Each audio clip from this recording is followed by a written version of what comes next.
I'm Erika Harris. I'm a planner at Puget Sound Regional Council. That's the regional planning agency for King, Kitsap, Pierce, and Snohomish counties. How many people are not in those counties that are here in the room? Raise your hand.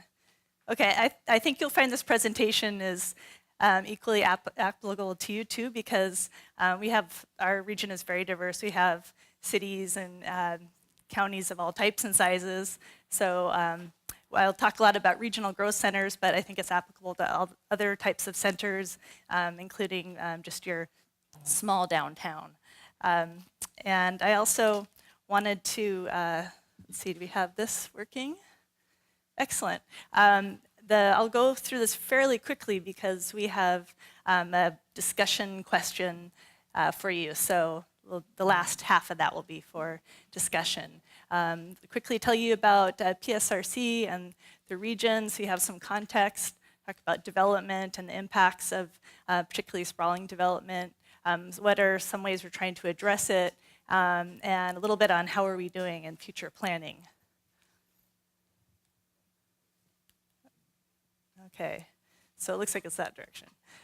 So PSRC does a lot of planning. We do economic development, growth management, and transportation planning. We're probably best known for divvying out federal transportation funds through our competitions. And then we also provide data and are a forum for regional issues. So we have a lot of ways that we bring the region together. Our members are from primarily cities and counties, but we also have some ports and other agencies, as well as all of the tribes in the region are involved. So it's where the region comes together and make decisions. Our policy boards are made up of primarily elected officials, so it's really those elected officials at the region are making decisions, including for my work program. So a bit about the region as well. We're in 2017, last year, we hit 4 million people and 2.3 million jobs. I'll talk more about planning for future growth later. Oh, and about 1,000 of those 6,300 acres are urban. The rest are rural and resource lands. So here's a map of the region. You can see a lot of different cities of different sizes.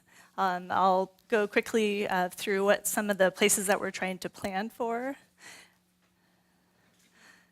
So revitalizing cities such as Everett, Tacoma, Seattle, and Bremerton. Growing suburban cities, many of those. This one happens to be Bellevue. Small cities and towns, that is Paulsbo and Kitsap County. And farms and forest lands. We have a lot of policies to try to protect them since there is a lot of threat to conversion, especially to farmland. So 60% of the region is made up of resource and parklands. So, and resource lands, I think there was a question about working lands earlier. For resource lands, we also add in mining for that, but it's farms and forests. And then we've got parks in that number too. So the red in these maps, this is 1940 to 2000, it shows the conversion to development. So you can see there was a great amount of development from 1940 to 2000, and there's some population figures in there. That development pattern was a concern back in 1990 when they decided to address this issue through the Growth Management Act. Oh, and actually I was supposed to go through some of the impacts of development. I think you're very aware of these, but greenfield development leads to reduced habitat and vegetation, hardening of shorelines, more flooding and stormwater runoff, decreased air and water quality, and more on-site septic systems, which have some problems with water quality as well, of course. And impacts to wildlife, low stream flows, increased stream temperatures, impaired marine and freshwater quality, and impaired sediment quality, among others. And then impacts to humans. They're unsafe and closed fishing and shellfish harvesting areas. A lot of these others are related to transportation impacts and higher VMT or vehicle miles traveled, decreased recreational opportunities. It's harder to bike and walk when you can't get to your place without a car, wherever your destination is. And then, of course, the decreased costs from health and safety impacts.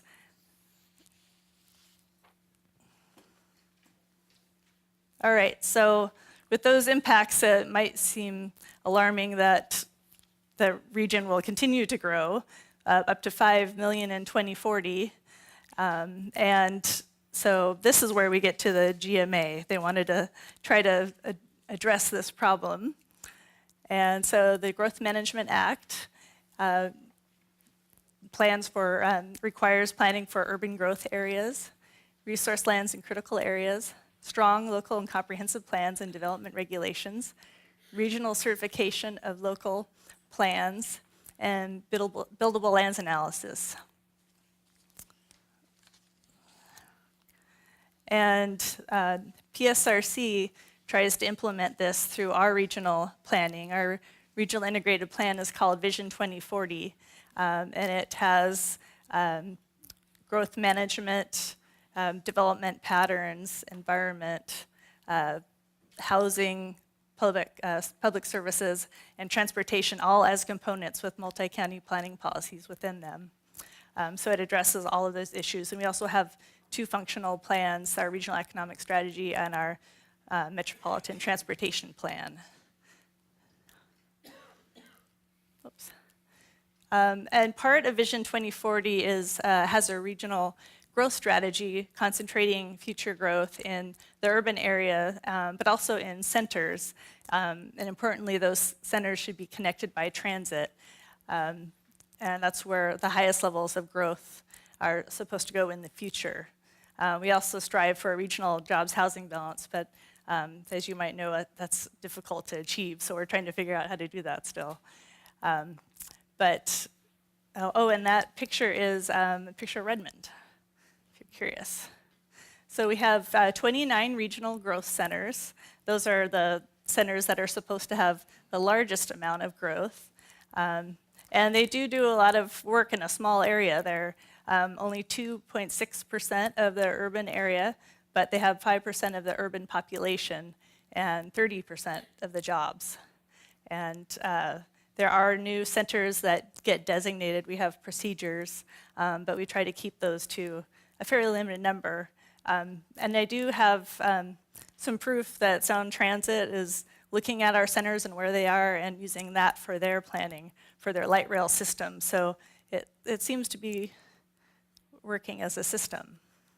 So some objectives and benefits of a center strategy: efficient use of land and infrastructure, access to services and housing. It's less expensive for municipalities because the longer the infrastructure needs to be, the more expensive it is. But if you can get a developer to pay for the infrastructure this way, it's a little bit less expensive. Transportation choices are easier in a center. You can walk, bike, and take transit as well as drive. And then air quality improvements as well.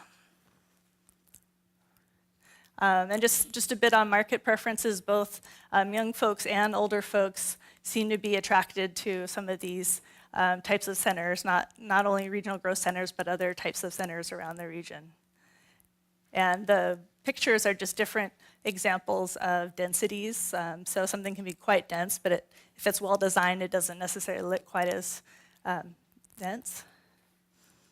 And then some of the planning for transportation and transit, the expectation in Vision 2040 is that we would double our local transit service. It's been taking a long time to even get anywhere near that, but it's starting to gain speed.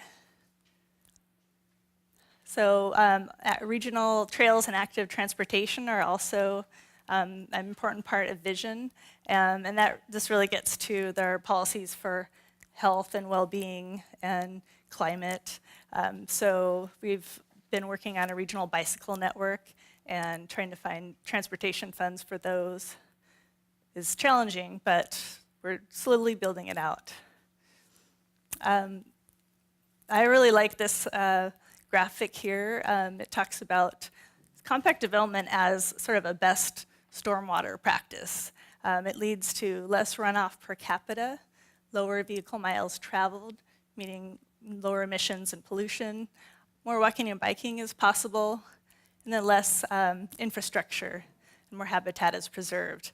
And those three scenarios, you'll see the scenario A has a lower density development and a very, let me find the exact numbers. It's kind of interesting. So scenario A has 1 dwelling unit per acre, 20% of the site is impervious, and 20% of the watershed is impervious. Scenario B has, 4 dwelling units per acre, 38% of the site is impervious and 9.5% of the watershed is impervious. So it's starting to decrease that imperviousness of the watershed. And then scenario C is 8 dwelling units per acre, 65% of the site is impervious, but only 8% of the watershed is impervious. And that's not even that dense, but you get the idea there. And I think this might have been in one of the materials that was in your booklet, if you want to look at that. Oops, wrong direction. So managing stormwater. Our Growth Management Policy Board was concerned about the development of the regional growth centers and how it was difficult to meet the stormwater requirements, and also just the impacts of stormwater to our rivers and sound. So they wanted us to start looking at that. I had not been in the stormwater business before that, but I got the marching orders to look at that issue, and I worked with a group. I was really lucky to get involved with Building Cities in the Rain, and they took a look at that issue, and you'll hear more about that later, so I won't get into it, but I wanted to mention that and the genesis of that. One thing we learned from that is early planning for stormwater management is really important, and that often means that you're working at it at all levels of government, so multiple departments, it's important to get them involved. And then low impact development, of course, is important for that, and also alternatives to on-site management. So the Stormwater Control Transfer Program is one example of that. We're a regional stormwater facility. I think you'll hear more about that later too. And then if you are able to redevelop some of these older areas, then you can actually get your newer stormwater management there. So, and that's one of the reasons the regional growth strategy, I think, is important, is to redevelop some of those areas that have legacy stormwater problems. The pictures on the right are a couple of projects that got Vision 2040 awards. They're both stormwater related. The top one is the Manchester Stormwater Park. I think that's a really great project, and I would really like to look into that more. How many people have stormwater parks in their cities or counties? Couple? Can you raise your hand a little higher?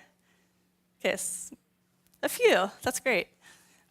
And then the second one is the Montlake Terrace Regional Stormwater Facility. So that's manages stormwater for their downtown.